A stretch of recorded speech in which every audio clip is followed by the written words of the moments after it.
வாசிக்கலாம். 2 ராஜாக்கள் 3 16 17 18.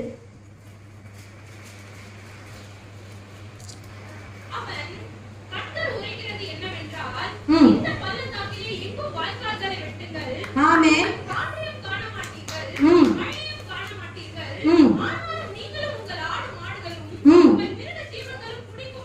குடிக்கும்படிக்கு இந்த பள்ளத்தாக்கு தண்ணீரால் நிரப்பப்படும் என்று கர்த்தர் சொல்லுகிறார். இது கர்த்தரின் பார்வைக்கு அற்ப காரியம். ஒப்பு கொடுப்பேன். கரங்களை தட்டலாமா? நல்ல கரங்களை தட்டலாமா? ஏன் நம்ம கரங்களை தட்டுறோம் அப்படின்னா, கர்த்தருடைய வாயிலிருந்து வருகிற வார்த்தைகள் வெறுமையா சென்று வெறுமையா திரும்பவே திரும்பாது. அதை யார் பிடித்துக் கொள்ளுகிறார்களோ, அதை யார் வாஞ்சையோடு பெற்றுக் கொள்ளுகிறார்களோ. சாட்சி கூட கேட்டோம், நிறைய பேர் வந்தாங்க பெண்கள் மீட்டிங்கு. நாளெல்லாம் யார் உபவாசிச்சு அந்த வார்த்தையை பிடிச்சு இப்படி சொன்னீங்களேன்னு சொல்லி கேட்டு ஜெபிக்கிறவர்களுக்கு தேவன் அற்புதங்களை செய்கிறவராய் இருக்கிறார். அதனாலதான் தேவனுடைய வார்த்தைகள் வரும் பொழுது கரங்களை தட்டி நம்ம ரிசீவ் பண்ணிக்கிறது அவசியமாக இருக்கிறது. மறுபடியும் வாசிமா, மறுபடியும் 16ல இருந்து வாசிக்கலாம். 2 ராஜாக்கள் 3 16ல இருந்து. கர்த்தர் உரைக்கிறது என்னவென்றால், இந்த பள்ளத்தாக்கிலே எங்கும் வாய்க்கால்களை வெட்டுங்கள். நீங்கள் காற்றையும் காண மாட்டீர்கள், மழையையும் பார்க்க மாட்டீர்கள். ஆனாலும் நீங்களும் உங்கள் ஆடு மாடுகளும் உங்கள் மிருக ஜீவன்களும் குடிக்கும்படிக்கு இந்த பள்ளத்தாக்கு தண்ணீரால் நிரப்பப்படும் என்று கர்த்தர் சொல்லுகிறார். இது கர்த்தரின் பார்வைக்கு அற்ப காரியம். ஒப்பு கொடுப்பார் அப்படின்னு சொல்லி இந்த வசனங்கள் முடியுது. நீங்க நிமிர்ந்து உட்கார்ந்து தைரியமா நீங்க ஆண்டவருடைய வார்த்தைகளை கேட்கும்படி நான் உங்களை உற்சாகப்படுத்துகிறேன். ஏன் நம்ம நிமிர்ந்து உட்கார்ந்து ஆண்டவருடைய வார்த்தைகளை கேட்கணும்னா, ஆண்டவர் சொன்ன காரியத்தை நிச்சயமா என்ன பண்ணுவாரு?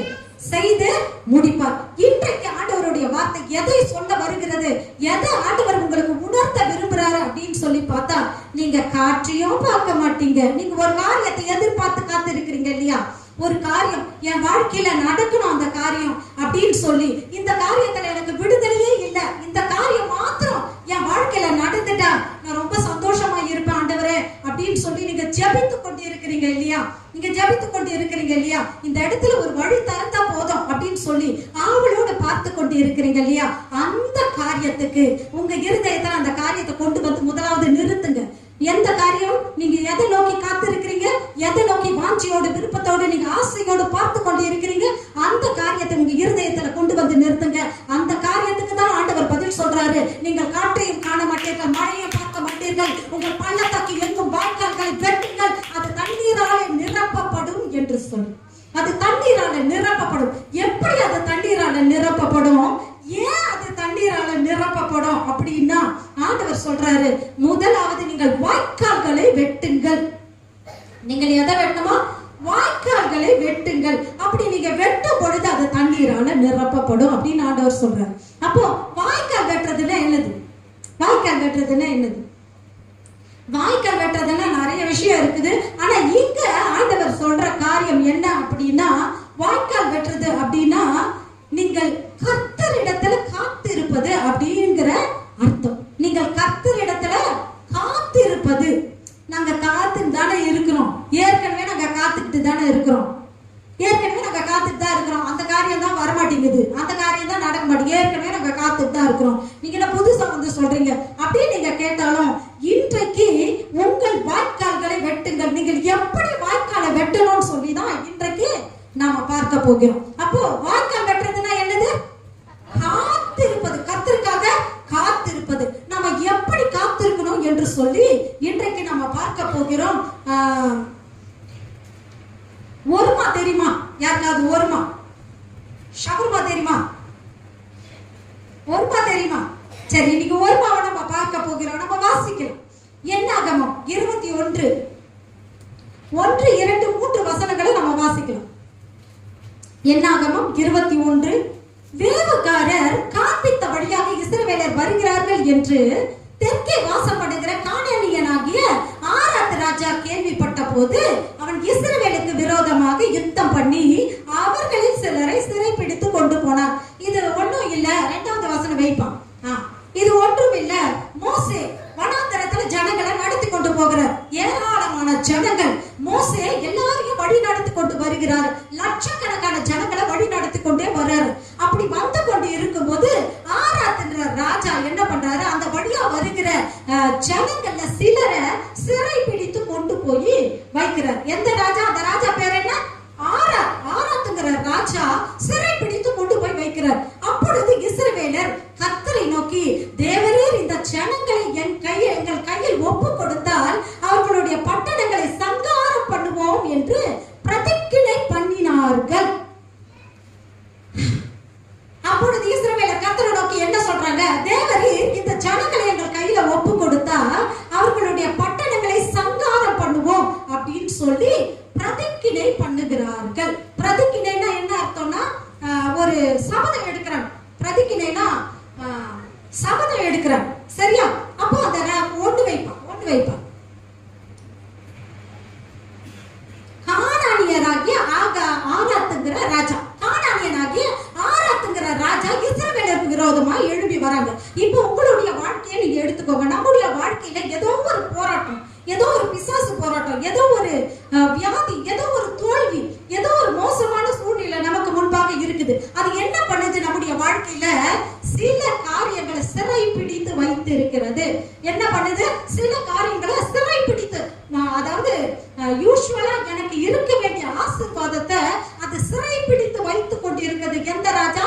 ஆராத்ங்கிற ராஜா சிறை பிடித்து வைத்துக் கொண்டு இருக்கிற அந்த காரியத்தை தான் நம்ம பார்க்கிறோம். மோசே ஜனங்களை நடத்தி கொண்டு வராரு. ஆனா பார்த்தா அவர் சிறை பிடிச்சு வச்சிருந்தார். இத பார்த்த உடனே ஜனங்களுக்கு ஒரு கோபம் வருது. நாங்கள் ஆராதிக்கிற தேவன் எப்பேற்பட்ட தேவனை நாங்க ஆராதிக்கிறோம் என்று சொல்லி 2வது வசனம். அப்பொழுது இஸ்ரவேல் கர்த்தரை நோக்கி, கர்த்தரை நோக்கினா உடனே ஆண்டவரே அப்படின்னு சொல்லல. அவங்க கர்த்தர் இடத்துல என்ன பண்ண ஆரம்பிக்கிறாங்கன்னா, காத்திருக்க ஆரம்பிக்கிறாங்க. கர்த்தர் இடத்துல ஆராதிக்க ஆரம்பிக்கிறாங்க. கர்த்தருக்கு துதிபலிகளை செலுத்த ஆரம்பிக்கிறாங்க. கர்த்தர் இடத்துல நேர்த்து கொள்ள ஆரம்பிக்கிறாங்க. கர்த்தர் இடத்துல பொருத்தனைகளை பண்ண ஆரம்பிக்கிறாங்க. பிரதிஜ்ஞை பண்ணி அவர்கள் காத்திருக்க ஆரம்பிக்கிறார்கள். அப்ப நம்முடைய வாழ்க்கையில நம்ம சாதாரணமா காத்திருக்கிறோம். சாதாரணமா என்னுடைய காரியங்கள் வரும்படியா நம்ம காத்திருக்கிறோம். இன்றைக்கு ஆண்டவர் தெளிவா சொல்றாரு, உங்கள் வாய்க்கால்கள் தண்ணீரால நிரப்பப்படணும்னா, உங்களுடைய வாய்க்கால்கள் முழுவதுமா மிருக ஜீவன்களும் ஆடு மாடுகளும் திருப்தியா குடித்து தீர்வு மட்டும் தண்ணீர் வேண்டும் என்றால் நீங்கள் பிரதிஜ்ஞை பண்ணி நீங்கள் காத்திருக்க வேண்டும் என்று சொல்லி ஆண்டவருடைய வார்த்தை உங்களுக்கு நேராக வருகிறது. இந்த நாள்ல கூட நீங்க பொருத்தனை பண்ணி காத்திருங்க. பொருத்தனை பண்ணி கர்த்தரை நோக்கி நீங்க காத்திருங்க.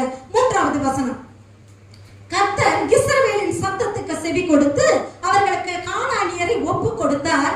அப்பொழுது அவர்களையும் அவர்கள் பட்டணங்களையும் சங்காரம் பண்ணி அவ்விடத்திற்கு ஓர்மா என்று பெயரிட்டார்கள். கரங்களை தட்டலாமா? அப்போ தேவன் இஸ்ரவேலருடைய சத்தத்துக்கு செவி கொடுத்தார். இன்றைக்கு நம்ம கேட்டுக்கொண்டு இருக்கிற ஜெபங்களுக்கு பதில் வரல. இன்றைக்கு நம்ம கேட்டுக்கொண்டு இருக்கிற வாஞ்சைகளுக்கு, விருப்பங்களுக்கு, நம்ம செய்து கொண்டு இருக்கிற கேட்டுக்கொண்டு இருக்கிற காரியங்களுக்கு நமக்கு பதில் வரல. ஆனா இன்றைக்கு ஒரு காரியத்தை நம்ம செய்ய ஆரம்பிக்கலாம். எப்படி காத்திருக்கணுமா? நாம ஒருமாவின் இடத்தில் போய் காத்திருக்கணும். ஒருமானா என்ன? கர்த்தர் நம்முடைய சத்துருக்களை நம் கையில் ஒப்பு கொடுக்கிற இடத்துல போய் காத்திருக்கணும். அந்த ஒப்பு கொடுக்கிற இடம் எப்ப வரும்? அப்படி ஒப்பு கொடுக்கிற இடம் எப்ப வரும்? நீங்கள் பிரதிஜ்ஞை பண்ணி நீங்கள் கர்த்தருக்காக காத்திருக்கும் பொழுது உங்களுக்கு ஓர்மா காணப்படும் உங்களுடைய வாழ்க்கைக்குள்ள. ஓர்மானா என்ன அர்த்தம்? உங்கள் சத்துருக்களை கர்த்தர் உங்களுக்கு ஒப்பு கொடுத்த இடம் என்று அர்த்தம். உங்கள் சத்துருக்களை கர்த்தர் உங்க கையில ஒப்பு கொடுத்த இடம் அர்த்தம். அது உங்களுடைய சூழ்நிலையா இருக்கலாம், அது நீங்க எதிர்பார்த்திருக்கிற காரியமா இருக்கலாம், அது நீங்க வேண்டிக் கொண்டு இருக்கிற காரியமா இருக்கலாம். இது எல்லாம் வாக்குப்படி உங்கள் வாய்க்கால்கள் தண்ணீரால நிரப்பப்படும் என்று கர்த்தர் சொல்லுகிறார். எப்போ முதலாவது நீங்க பிரதிஜ்ஞை பண்ணி காத்திருக்கும் பொழுது, அந்த ஓர்மாவின் இடத்துல நீங்க போய் காத்திருக்கும் பொழுது. நம்முடைய வாழ்க்கையில நாம காத்திருப்போம். எப்படி காத்திருப்போம்னா, சாதாரணமா காத்திருப்போம். ஆண்டவரே சீக்கிரம் செய்யுங்க, ஆண்டவரே செய்யுங்க, சாதாரணமா ஜெபித்துட்டு காத்திருப்போம். இல்ல, ஒரு வைராக்கியம் உங்களுக்குள்ள வரணும்னு அவர் ஆசை உள்ளவராய் இருக்கிறார். ஒரு வைராக்கியம். இந்த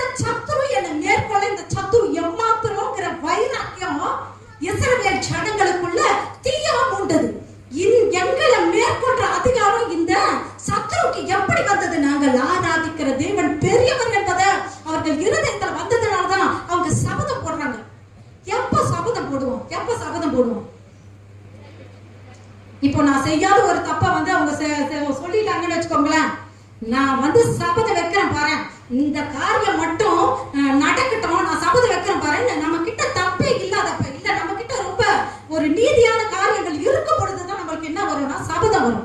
அப்போ இந்த ஜனங்கள், இஸ்ரவேல் ஜனங்கள் எப்படி பொருத்தனப்படுறாங்க, எப்படி சபதம் கூறுவிக்கிறாங்கன்னா, நாங்கள் ஆராதிக்கிற தேவன் பெரியவராக இருக்கிறார், எங்க பக்கத்துல ஒரு பெரிய நீதி இருக்கிறது, எங்க பக்கத்துல ஒரு பெரிய நன்மை இருக்கிறது, எங்க கிட்ட மோத வர்றதுக்கு உங்களுக்கு பயம் இல்லாமல் போனது என்ன என்று சொல்லி அந்த சத்துருக்களுக்கு முன்பாக அவர்கள் பிரதிக்கினை பண்ணினார்கள்.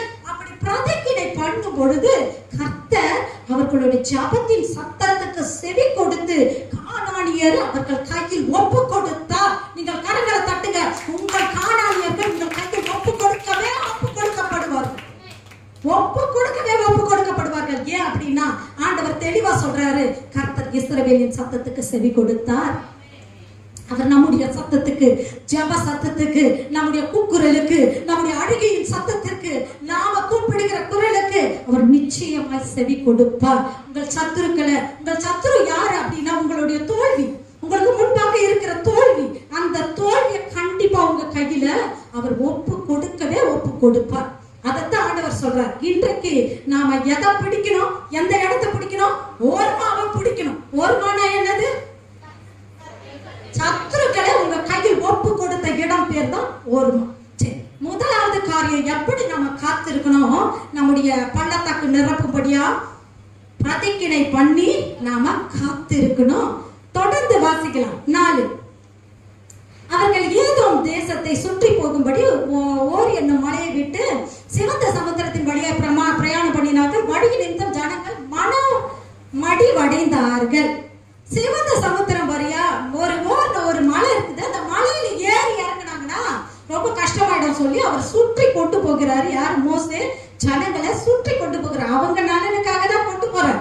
அவங்க இஸ்ரவேல் ஜனங்களுடைய நலனுக்காக தான் மோசே சுற்றி கொண்டு போகிறாரு. அந்த பிரயாணத்துல அவர்கள் என்ன பண்றாங்க அப்படின்னு பார்த்தா, அந்த பிரயாணத்துல அவர்கள் மனமடிவானார்கள். அவர்கள் என்ன பண்றாங்களா? மனமடிவானார்கள். அவர்கள் என்ன பண்றாங்களா? மனமடிவானார்கள் என்று சொல்லி இங்க இந்த இடத்துல நம்ம பார்க்கிறோம். ஏன் மனமடிவாகிறாங்க? அவங்க போய்கொண்டு இருக்கிற பாதை எப்படி இருக்குது? எப்படி இருக்குது போய்கொண்டு இருக்கிற பாதை? சில நேரம் அவங்களுக்கு தண்ணி இல்ல, சில நேரம் அவங்களுக்கு உணவு இல்ல, சில நேரம் சில பற்றாக்குறைகள் இருக்குது. நீங்க நம்முடைய வாழ்க்கையை நம்ம எடுத்து பார்க்கலாம்.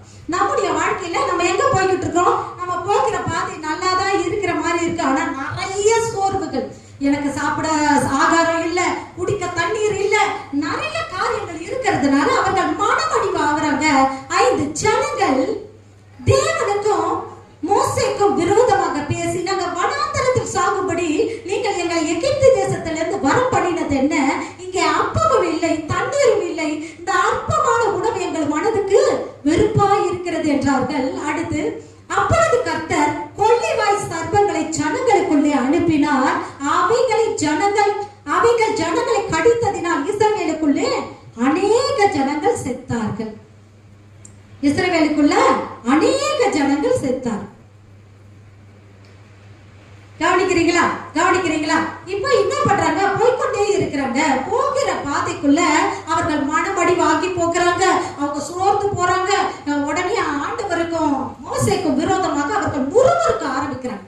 முறுமுறுக்க தங்களுடைய வாழ்க்கையில இருக்கிற பிரச்சனைகள்லாம் சொல்லி முறுமுறுக்க ஆரம்பிக்கிறாங்க. ஐயோ, நான் ஏன் பிறந்தேன்னு தெரியல.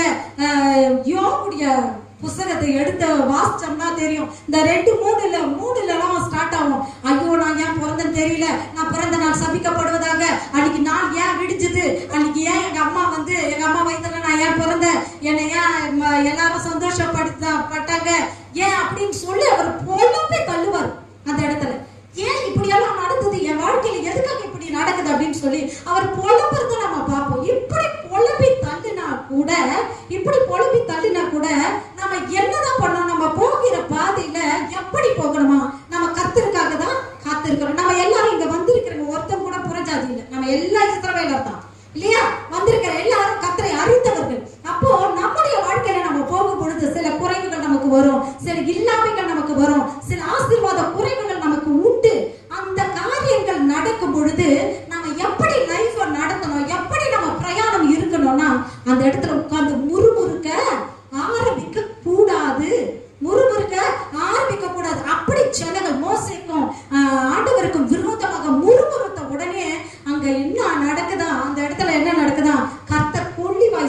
மிருகங்களை அவர்களுக்குள்ளே அனுப்பினார். அவைகள் ஜனங்களை கடித்ததால் இஸ்ரவேலுக்குள்ள அநேகர் செத்தார்கள். அடுத்த வசனமா, அதனால் ஜனங்கள் மோசேயின் இடத்துல போய், நாங்கள் கர்த்தருக்கு உமக்கு விரோதமாய் பேசினதால் பாவம் செய்தோம். அப்போ அவங்களுக்கு தெரிஞ்சிருச்சு, உங்களுடைய வாழ்க்கையில நீங்க போய்கொண்டு இருக்கும் பொழுது சில குறைவுகள் வரும், சில குறைவுகள் வரும். எங்க குறைவுகள் வருதோ அந்த இடத்துல நீங்க துதிக்க ஆரம்பிச்சு பாருங்க, அந்த இடத்துல பெரிய வெற்றியை கர்த்தர் கொடுக்க ஆரம்பிப்பார். நம்ம நிறைய இடங்கள்ல நம்ம பார்க்கிறோம். சிறைச்சாலையில யார பவுல் சீலாவும் என்ன பண்றாங்க, அவர்களுடைய கால்கள் தொடு மரத்துல மாட்டி இருக்க அவர்கள் என்ன பண்றாங்கன்னா அந்த இடத்துலயே அவர்கள் துதிக்க ஆரம்பிக்கிறாங்க. பேதுரு நித்திரை அடைந்து தூக்கி கொண்டிருக்கிற அவர்களுக்காக சபையார் ஊக்கமா செபிக்க ஆரம்பிக்கிறாங்க. அந்த இடத்துல பாத்தீங்கன்னா விடுதலை நடக்க ஆரம்பிக்குது. அப்ப ஒவ்வொரு தடவை நமக்கு கட்டுண்ட நிலைமைகள் வரும் பொழுது நாம எதை கையில ஆயுதமா எடுக்கணும்னா துதிபடிகளை ஆயுதமா நம்ம கையில எடுக்கணுமே தவிர நாம புலம்ப கூடாதான். அப்படி புலம்பி அநேகர் அந்த இடத்துல மறிக்கிறாங்க. அதனால் ஜனங்கள் மோசேயின் இடத்துல போய், நாங்கள் கர்த்தருக்கு உமக்கும் விரோதமாய் பேசினதெல்லாம் பாவம் செய்தோம், சர்ப்பம் எங்களை விட்டு நீக்கும்படி கர்த்தரை நோக்கி விண்ணப்பம் பண்ண வேண்டும் என்றார்கள். மோசே ஜனங்களுக்காக விண்ணப்பம் பண்ணினார். அப்பொழுது கர்த்தர் மோசேயை நோக்கி, நீ ஒரு கொள்ளிவாய் சர்ப்பத்தின் உருவத்தை செய்து அதை ஒரு கம்பத்தின் மேல் தூக்கி வை, கடிக்கப்பட்டவன் எவனோ அவன் அதை நோக்கி பார்த்தால் பிழைப்பான் என்றார்கள். நமக்கு எல்லாருக்கும் தெரிந்த ஒரு விஷயம், தெரிந்த ஒரு காரியம் தான், அந்த கொள்ளிவாய் சர்ப்பத்துல கடிப்பட்டவர்கள் குணமாகும்படியா என்னதான் செய்ய சொல்றாரு மோசே அப்படின்னா, மோசேக்கு ஆண்டவர் சொல்றாருன்னா, ஒரு கொள்ளிவாய் சர்ப்பத்தோட சிலைய ஒண்ணு செஞ்சு ஒரு சர்ப்பத்தை உண்டாக்கி, வெண்கல சர்ப்பத்தை உண்டாக்கி அதை ஒரு கம்பத்து மேல நீ வை, அதை ஒரு கம்பத்து மேல வை, அதை நோக்கி பார்ப்பவர்கள் அந்த வெண்கல சர்ப்பத்தை நோக்கி பார்த்து யார் கடிப்பட்டாங்களோ அதை நோக்கி பார்த்து பிழைப்பான். இப்ப ரெண்டாவது ஒரு காரியம், முதல்ல பிரதிக்கினை செய்து நாம காத்திருக்கணும். ரெண்டாவது காரியம் நமக்கு நல்லா தெரிஞ்சபடி அது என்ன அப்படின்னா, சிலுவையை நோக்கி பார்த்தவர்கள் பிழைத்தார்கள். சிலுவையை நோக்கி பார்த்தவர்கள் பிழைத்தார்கள். இது தெலுங்குல ஒரு மாதிரி இருக்கும், எப்படின்னா தானி தேரி சூசினவாடோ அப்படின்னு சொல்லி இருக்கும். அதை நோக்கி பார்த்துனா என்ன அர்த்தம் அப்படின்னா, அதை உற்று பார்த்து. எதனால கொள்ளிவாய் சர்ப்பம் வருது நம்முடைய வாழ்க்கையில? எதனால கொள்ளிவாய் சர்ப்பம் வருது? வாய் மீறுகிறபடியினால, நம்முடைய வாய் அதிகமா பேசுகிறபடியினால, தேவையில்லாத காரியங்களை பேசுகிறபடியினால, கர்த்தருக்கு பிரியமில்லாத வார்த்தைகளை பேசுகிறபடியினால, எப்பொழுதும் ஆண்டவருக்கு பிரியமான காரியங்களை பேசணுங்கிறது ஆண்டவருடைய விருப்பம். அதனாலதான் மல்கியால ஒரு வசனம் இருக்கும், கர்த்தருக்கு பிரியமான 2 பேர் பேசிக் கொள்வார்கள், கர்த்தருக்கு பயந்தவர்கள் ஒருவரோடு ஒருவர் பேசிக் கொள்வார்கள், கர்த்தர் அதை கவனித்து கேட்பாராம். இன்றைக்கு நம்முடைய வாழ்க்கையில நிறைய பிரச்சனைகள் இருக்குது. ஆண்டவர் சொல்றாரு, அந்த வெண்கல சர்ப்பத்தை நோக்கி பார், அந்த வெண்கல சர்ப்பத்தை நோக்கி பார். ஏன் நோக்கி பார்க்க சொல்றாரு? அதை ஏன் நோக்கி பார்க்கணும்? அதை நீ நோக்கி பார்க்கும் போது இந்த சர்ப்பம் வர்றதுக்கு, நான் கடிப்படுறதுக்கு காரணம் என்ன? நான் ஏற்கனவே செய்த பாவங்கள் நான் கடிப்படுறதுக்கு காரணமா இருக்குது. இனி அதை செய்யாதபடிக்கு, எனக்கு பாவ நிவாரணம் உண்டாயிருக்கும்படிக்கு அந்த வெண்கல சர்ப்பத்தை நோக்கி பார்க்க சொல்லி மோசேயின் இடத்துல ஆண்டவர் கேட்கிறார். அப்ப நம்முடைய வாழ்க்கையில நான் எங்க மீறி இருக்கிறேன், எங்க நான் தவறுதல் பண்ணி இருக்கிறேன்? சும்மா நான் வந்து சிலுவையை நோக்கி பார்க்கிறேன், ஏன் சிலுவையை நோக்கி? ஆண்டவர் எனக்காக வந்தார், நான் சிலுவையை நோக்கி பார்க்கிறேன். சும்மா அவங்களை பார்க்க சொல்லல, அதை நோக்கி பார்த்து பிழைப்பான். அதை நோக்கி ஏன் பார்க்கணும்? என் வாழ்க்கையில என்னென்ன தவறுகளை நான் செய்து கொண்டு இருக்கிறேன், நான் எங்க மனம் திரும்பாமல் இருக்கிறேன், நான் இருக்கிற இடம் எந்த இடம் கர்த்தருக்கு பிரியமில்லாம இருக்குது, எதனால என் வாழ்க்கைக்குள்ள கொள்ளிவாய் சர்ப்பம் முதலாவது வந்துச்சு? ஏன் வந்துச்சு? ஒரு பிரச்சனை அனுமதிக்கப்படுதுன்னா நம்ம உட்கார்ந்து ஆண்டவர் இடத்துல, ஆண்டவரே இது ஏன் என் லைஃப்குள்ள அனுமதிக்கப்படுது அப்படின்னு நீங்க கேட்கும் பொழுது ஆண்டவர் அதுக்கான காரணங்களை சொல்ல ஆரம்பிப்பார். அப்படி உங்களுக்கு உணர்த்துவார். அப்படி உணர்த்தும் பொழுது உங்கள் பாவங்களையும், உங்கள் அக்கிரமங்களையும், உங்கள் சாபங்களையும், இதை நான் செய்யும் பொழுது, முக்கியமா என் நாவு அநேகரை குற்றப்படுத்தும் போது, நீங்கள் மத்திய 7 என்ன சொல்லுது? நீங்கள் குற்றவாளிகள் என்று தீர்க்கப்படாதபடிக்கு மற்றவர்களை குற்றம் தீர்க்காதிருங்கள், நியாயம் தீர்க்காதிருங்கள். இதுதான் மத்திய 7 சொல்லுது. அப்ப அநேக குற்றம் தீர்க்கிறபடியினால வசனம் வசனம் சொல்லப்படுது. நீங்க வந்து அநேகருக்கு நம்ம சாப வார்த்தைகளை சில நேரம் வந்து நான் சபிக்கிறேன், இதை சொல்லிடுறேன், அதை சொல்லிடுறேன், அவங்க எப்படி இருக்க போறாங்க, அப்படி இருக்க போறாங்க அப்படி நம்ம சொல்றோம். அதனால ஆண்டவரையே சொல்லியிருப்பாரு ஒரு சில இடங்கள்ல, நீ வந்து உன் வாயை திறந்து நீ என்ன பண்ணாத, சபிக்கவே சபிக்காத. நீ ஏன் சபிக்க கூடாது, ஏன் ஒரு வார்த்தையும் உன் வாயில இருந்து கெட்ட வார்த்தை ஒன்றும் வரக்கூடாது, ஏன் வரக்கூடாது அப்படின்னு ஆண்டவர் சொல்றாரு அப்படின்னு பார்த்தோம்னா, அநேக நேரம் நம்ம வாயை திறந்து ஒரு வார்த்தையை சொன்னோடனே அவங்களுக்கு பழிச்சிரும்ன்றது இல்லை. இன்கேஸ் அவங்களுக்கு பழிக்கலைன்னா அந்த சாப வார்த்தை நம்ம வாழ்க்கைக்குள்ள வந்து படிக்க ஆரம்பிக்கும். அந்த சாப வார்த்தை என் வாழ்க்கைக்குள்ள வந்து அது பலன் கொடுக்க ஆரம்பிக்கும். அதனால அநேக சாப வார்த்தைகளும் அநேக குற்றம் தீர்க்கிற காரியங்களும் நியாயம் தீர்க்கிற காரியங்களும் நம்ம வாழ்க்கையை விட்டு விளக்கும்படியா அந்த வெண்கல சர்ப்பத்தை நம்ம நோக்கி பார்க்கணும். முதலாவது எப்படி நம்ம காத்திருக்கணும், பிரதிக்கினை பண்ணி நாம காத்திருக்கணும். இரண்டாவது வெண்கல சர்ப்பத்தை நோக்கி பார்த்து எப்படி நோக்கி பார்க்கணும், இந்த கொள்ளிவாய் சர்ப்பம் வருகிறதுக்கு காரணம் யாரு, நான் தான் இந்த கொள்ளிவாய் சர்ப்பம் என் வாழ்க்கைக்குள்ள வருகிறதுக்கான காரணம் என்று சொல்லி நம்ம நோக்கி பார்த்தோம்னா, அந்த சிலுவையை நம்ம நோக்கி பார்த்தோம்னா, சாதாரணமா உங்களுடைய வாழ்க்கை நம்முடைய வாழ்க்கையில கூட சாதாரண ஆண்டவரே எங்களை குணமாக்குங்கன்னு சொல்லாதீங்க. போய் ஆண்டவர் இடத்துல கேளுங்க, ஆண்டவரே என் இடத்துல என்ன குற்றம் உண்டு, எந்த இடத்துல நான் தவறுகிறேன், எந்த இடத்துல என் வாய் மீறுது, ஆண்டவர் இடத்துல கேளுங்க. ஆண்டவர் சொல்லுவாரு, அதை நீங்கள் சரி செய்யும் பொழுது ஏசப்பா உடைய ரத்தத்தினால கழுவி என்னை சுத்திகரிங்க என்று சொல்லி உங்களை சுத்திகரிக்கும் பொழுது கர்த்தர் உங்களை குணமாக்க ஆரம்பிப்பார், உங்களை குணமாக்க ஆரம்பிப்பார். எந்த வியாதினால நீங்க சோர்ந்து போய் இருந்தாலும் சரி, எந்த பிசாசின் போராட்டங்கள்னால நீங்க சோர்ந்து போய் இருந்தாலும் சரி, உங்களுடைய பாவங்களை கர்த்தர் இடத்துல அறிக்கை இடுங்க. தேவாதி தேவனுடைய சிலுவையை நீங்க நோக்கி பாருங்க. அவருடைய ரத்தம் சகல பாவங்களையும் நீக்கி உங்களை சுத்திகரிக்க வல்லமை உள்ளதா இருக்கிறது. அப்போ அந்த வெண்கல சர்ப்பத்தை நோக்கி பார்த்து பிழைத்தார்கள்.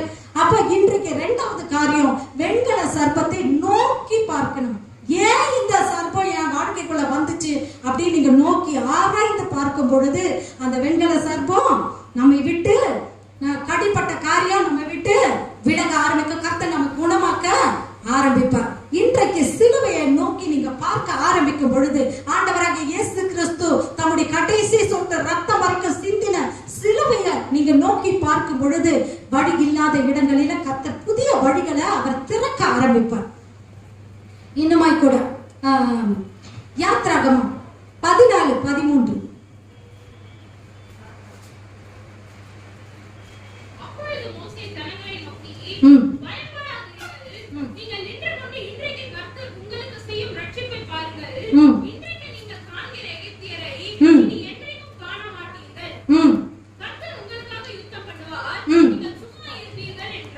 அடுத்தது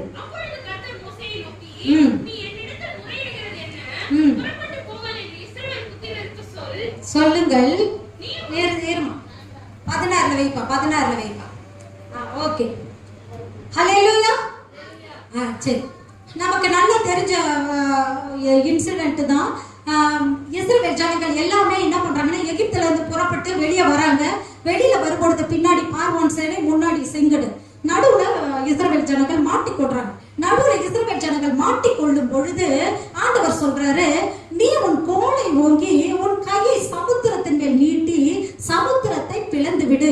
அப்பொழுது இஸ்ரவேல் புத்திரர் சமுத்திரத்தின் நடுவாக வெட்டாந்தரையில் நடந்து போவார்கள். இங்கிலீஷ்ல என்ன போட்டிருக்கு, பட்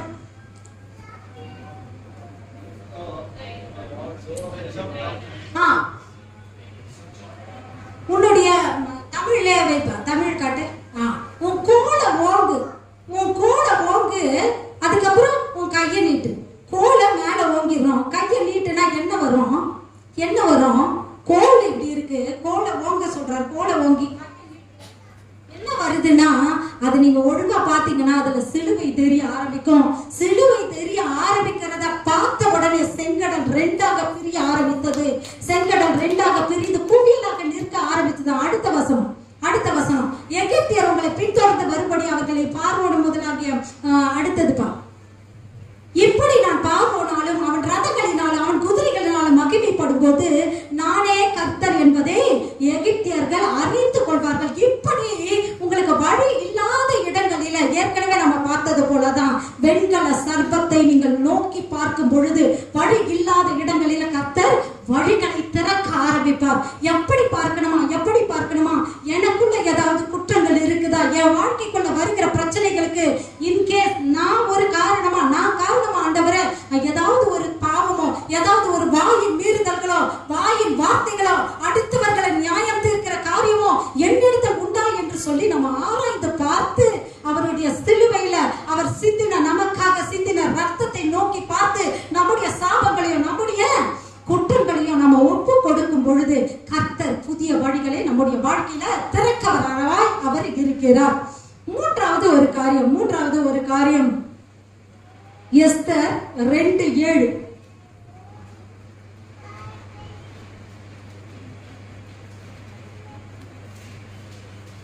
அவன் தன் சிறிய தகப்பன் குமாரத்தியாகிய எஸ்தர் என்னும் அச்சாலை வளர்த்தான். அவளுக்கு தாய் தகப்பன் இல்லை. அந்த பெண் ரூபவதியும் சௌந்தரியமுடையவளுமாய் இருந்தால் அவள் தகப்பனும் அவள் தாயும் மரணம் அடையும் போது மொர்தெகாய் அவளை தன் குமாரத்தியாக எடுத்துக்கொண்டான். ஹல்லேலூயா, ஹல்லேலூயா. சரி, என்ன பாக்குறீங்களா? ஓகே. எஸ்தர் அப்படின்னா என்ன அர்த்தம்னா நட்சத்திரம்னு அர்த்தம். எஸ்தர்னா என்ன அர்த்தம்? நமக்கு எல்லாருக்குமே தெரியும், நட்சத்திரம்னு அர்த்தம். ஒரு நட்சத்திரத்தை ஆண்டவர் உருவாக்குகிறார். யார் அந்த நட்சத்திரம்? நீங்களும் நானும் தான் அந்த நட்சத்திரம். எஸ்தரை தேவன் உருவாக்குறார். அவளை உருவாக்கும் பொழுது எப்படி உருவாக்குகிறாரு? மொர்தெகாயுடைய சிறிய தகப்பனுடைய மகள் தான் யாரு? அத்சால் என்கிற எஸ்தர். இந்த எஸ்தருடைய வாழ்க்கையில எஸ்தருக்கு யார் இல்ல? தாய் தகப்பன் இல்லவே இல்லை. அவங்களை யார் எடுத்து வளர்க்கறாங்க? மொர்தெகாய் அவனை தான் பிள்ளைய. சரி, நான் உங்களை கேட்கிறேன், சித்தப்பா பொண்ணு நமக்கு என்ன வேணும்? தங்கச்சி வேணும். சித்தப்பா பொண்ணு தங்கச்சி தான் வேணும். ஆனா மொர்தெகாய் அவளை தன் பிள்ளையா எடுத்து வளர்க்கிறார். அவளுக்கு யார் இல்ல? தாய் தகப்பன் அவளுக்கு இல்ல. அவள் எப்படிப்பட்டவளா இருந்தாள்னா மகா சௌந்தரியவதியா அவள் இருந்தாள், மகா ரூபவதியா அவள் இருந்தாள். அப்போ எஸ்தருடைய வாழ்க்கையை நம்ம பார்க்கிறோம். ஒரு நட்சத்திரத்தை கர்த்தர் பூமிக்கு அனுப்புறார். அந்த நட்சத்திரம் வேற யாரும் இல்லை, நீங்களும் நானும் தான் அந்த நட்சத்திரம். அந்த நட்சத்திரம் எப்படிப்பட்டதா இருக்குதுன்னா, ஒன்னு பிளஸ் இருக்குது, ஒன்னு மைனஸ் இருக்குது. அந்த நட்சத்திரத்துக்கு ஒரு பிளஸ் இருக்குது, ஒரு மைனஸ் இருக்குது. அந்த பிளஸ் என்ன? அவள் மகா சௌந்தரியவதியாவும் ரூபவதியாவும் இருக்கிறார். ரெண்டாவது பிளஸ் என்னன்னா, மொர்தெகாய் அவளை தங்கச்சி ஆனா பிள்ளையா எடுத்து வளர்க்கிறார். மொர்தெகாய்க்கு திருமணம் ஆச்சா ஆகலையான்னு கூட தெரியல. அவர் அதை கூட செய்யாம அவளை மகா சௌந்தரியவதியா இருந்த எஸ்தரை, அவ சௌந்தரியவதியா இருந்தபடினாலே போட்டிருக்கோம். கண்டியா இல்லையா? பெண் ரூபவதியும் சௌந்தரியமுடைய மொர்தெகாய் அவளை தன் குமாரத்தை எடுத்து. சோ அவங்க சௌந்தரியவதியா இருந்ததுக்கு ஒரு பெரிய முகாந்திரம் ஒண்ணு உண்டு. அவளுக்கு தாய் தகப்பன் இல்லாததற்கு ஒரு முகாந்திரம் உண்டு. 2 பிளஸ் இருக்குது, ஒரு மைனஸ் இருக்குது. சரியா? 2 பிளஸ் இருக்குது. 2 பிளஸ் என்னது? அவள் மகா சௌந்தரியவதியா இருந்தது. மொர்தெகாய் அவளை தன் பிள்ளையா எடுத்துக்கொண்டது. ஆனா அவளுடைய மைனஸ் என்ன? தாய் தகப்பனே கிடையாது. இப்ப நம்மளுக்கு கதை ஏற்கனவே நம்மளுக்கு எல்லாருக்கும் நல்லா தெரியும்ல. எஸ்தர் கதை நல்லா தெரியுமா சிஸ்டர்? நல்லா தெரியுமா? எஸ்தர் கதை தெரியும்ல. எஸ்தர் எதனால அந்த கன்னி மாடத்துக்கு அனுப்பப்பட்டாங்க?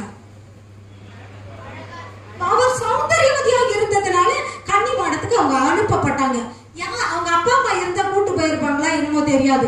ஆனா யார் அவளை கொண்டு போகிறாங்க அந்த இடத்துக்கு? மொர்தெகாய் அவளை கொண்டு போகிறார். சரியா? ஆனா அவளுக்கு தாய் தகப்பன் இல்லை. இன்னைக்கு நம்முடைய வாழ்க்கை எஸ்தரை போலவே தான் கர்த்தர் உங்களை அனுப்பி வைத்து இருக்கிறார். இந்த பூமிக்கு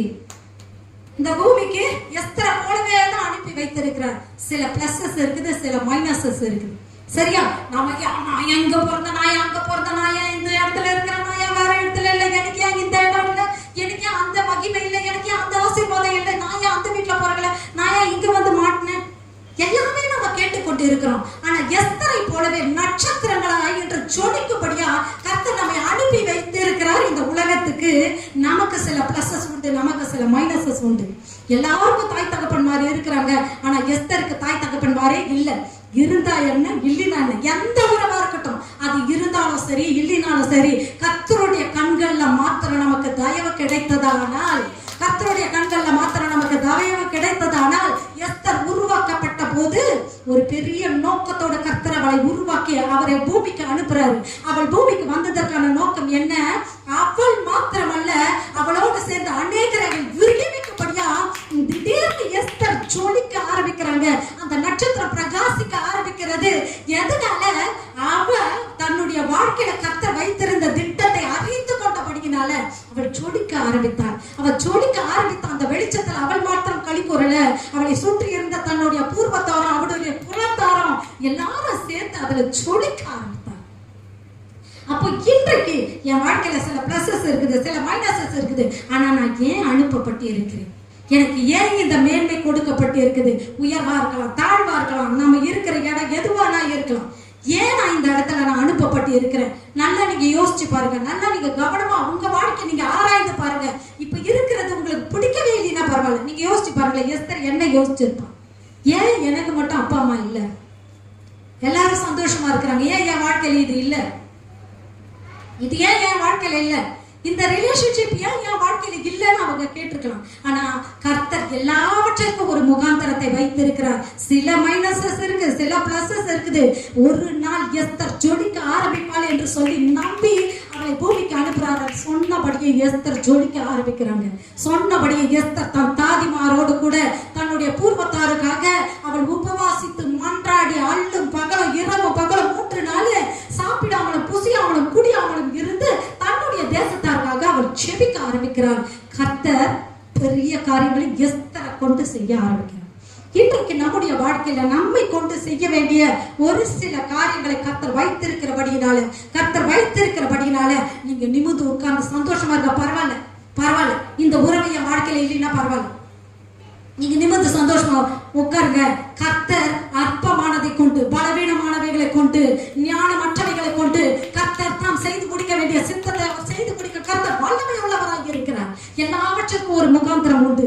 அப்போ நாம இல்லாததை குறித்து நாம அழுக தொடங்காம, இல்லாதவைகளை குறித்து நாம தேம்ப துவங்காம, நீங்கள் கர்த்தருடைய திட்டத்தில் இணைந்து கொள்ளுங்கள். கர்த்தர் வைத்திருக்கிற உங்க வாழ்க்கையில கர்த்தர் வைத்திருக்கிற சில முகாந்திரங்கள் என்னதென்று நீங்கள் அறிந்து கொள்ளுங்க. உங்கள் நிமித்தம் நீங்கள் பிரகாசிக்கிறது மாத்திரமல்ல, உங்களை சுற்றி இருக்கிற அநேகர் விடுவிக்கப்படுவார்கள். உங்களுடைய வாழ்க்கையிலும் கர்த்தர் உங்களை கொண்டு வருகிறதற்கு ஒரு முகாந்திரம் உண்டு. எஸ்தரை தெரிந்து கொண்டதற்கு ஒரு முகாந்திரம் உண்டு. இன்னுமாய் கூட நாம வாசிக்கலாம். லூக்கா 24:49.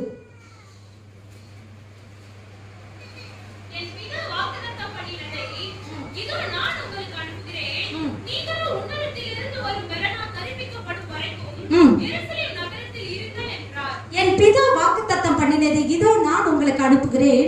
நீங்களோ உன்னதத்திலிருந்து வரும் பலனால் தரிப்பிக்கப்படும் வரைக்கும் எருசலேம் நகரத்தில் இருக்க. அப்போஸ்தலர் 1:5.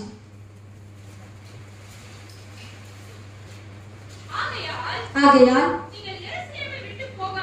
போகாமல் நீங்கள் எருசலேமை விட்டு போகாமல் என்னிடத்தில் கேள்விப்பட்ட பிதாவின் வாக்குத்தத்தம் நிறைவேற காத்திருங்கள். அப்ப பிதாவின் வாக்குத்தத்தம்னா என்ன? பரிசுத்த ஆவியானவர். பரிசுத்த ஆவியானவர் தான் பழைய ஏற்பாட்டு காலத்துல பிதா எதை வாக்கு பண்ணினார் ஜனங்களுக்கு? நீங்க வாங்க, நீங்க எல்லாரும் புறப்பட்டு வாங்கன்னு சொல்லி ஒரு காரியத்தை வாக்குத்தத்தம் பண்றாரு இல்லையா? எதை? பழைய ஏற்பாட்டு காலத்துல ஒரு காரியத்தை வாக்குத்தத்தம் பண்றாரு. அது என்ன?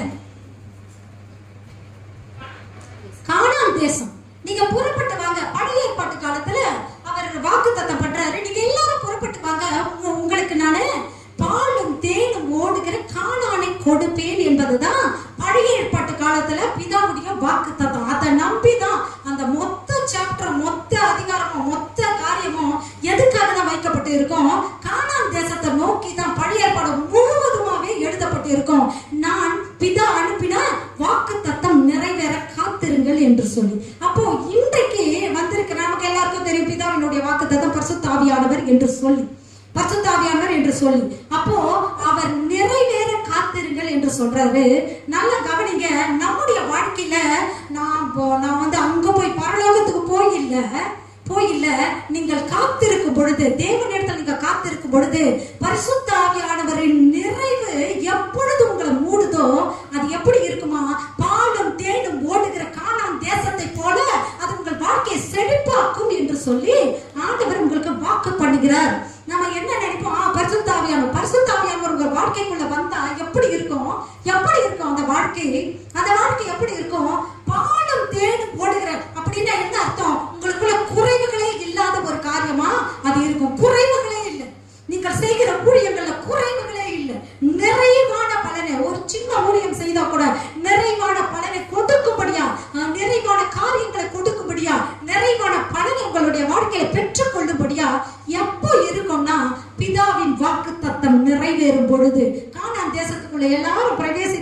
பிரவேசித்தாங்க.